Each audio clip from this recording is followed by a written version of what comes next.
इसी बारे से बात कर लेते हैं नुमाइंदा बोल न्यूज़ फहद चौधरी से। जी फहद चौधरी, बताइएगा इस हवाले से क्या पेशरफ्त सामने आई है? जी देखिए, ये एक बड़ी पेशरफ्त है और सियासी जमातों के दरमियान बातचीत का बाज़ाब्ता आगाज जो है वो अब उम्मीद है कि हो जाएगा।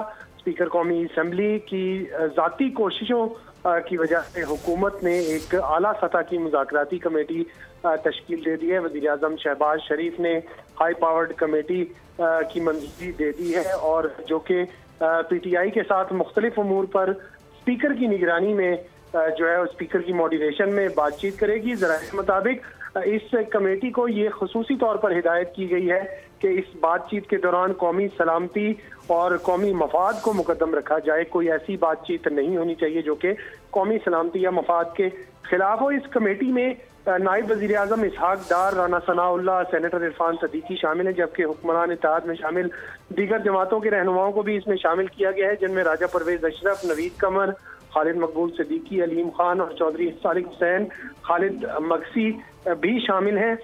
गुज़िश्ता शब चेयरमैन तहरीक इंसाफ बैरिस्टर गौहर ने ये इस्तदा की थी स्पीकर कौमी असम्बली से कि वो मुज़ाकरात के लिए अपना एक किरदार अदा करें और इस दरख्वास्त की बिना पर स्पीकर ने वज़ीर आज़म शहबाज शरीफ से दरख्वास्त की थी कि चूँकि PTI ने अपनी एक कमेटी तश्कील दे दी है तो हुकूमत भी बातचीत के लिए कदम बढ़ाए और एक कमेटी तश्कील दे। वज़ीर आज़म ने इस बात को माना और उम्मीद जाहिर की है कि मुल्की सलामती और कौमी मफाद को मुकद्दम रखा जाएगा और पाकिस्तान है तो हम सब हैं।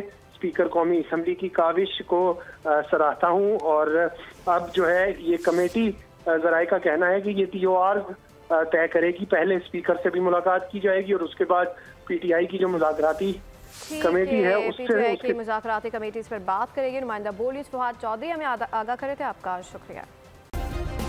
सब्सक्राइब करें और बेल दबाएं ताकि कोई खबर रह न जाए।